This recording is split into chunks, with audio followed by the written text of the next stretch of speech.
In today's video, I'm going to teach you how to fix Google Chrome high CPU usage on Windows. If your computer's fans are spinning up, pages feel sluggish, or your cursor stutters when Chrome is open, chances are one tab extension or background process is using more CPU than it should.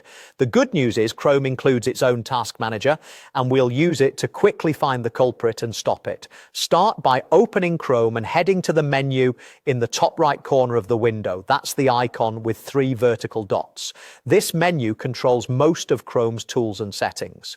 We're going here to access a built-in view of what each tab and extension is doing in real time, so you can tell exactly what's eating your processing power. If you prefer shortcuts, you can also open the same view using Shift+ESC on your keyboard. From the 3 dots menu, hover over More Tools, then click Task Manager. This is different from the Windows Task Manager. It's specific to Chrome. You'll see a list of every active Chrome task, tabs, extensions, subframes, and even the browser's own processes. The columns show useful details like memory footprint, CPU, network, and process ID. The one that matters most right now is CPU. Click the CPU column header to sort by usage, so the most demanding tasks appear at the top.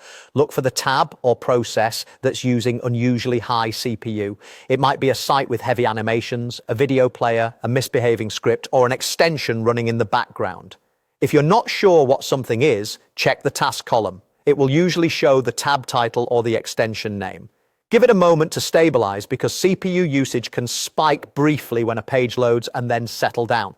Once you've identified the tab or process causing the high CPU usage, select it in the list and click End Task in the bottom right corner of the window.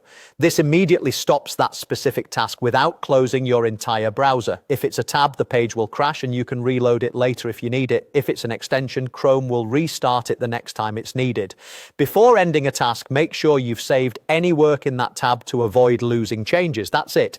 By using Chrome's Task Manager, you can pinpoint and stop resource-hungry tabs or extensions in seconds. If you notice repeat offenders, consider closing those sites when not in use, disabling the problematic extension, or keeping Chrome up to date for the latest performance fixes. This quick check can make your Windows device feel snappier right away.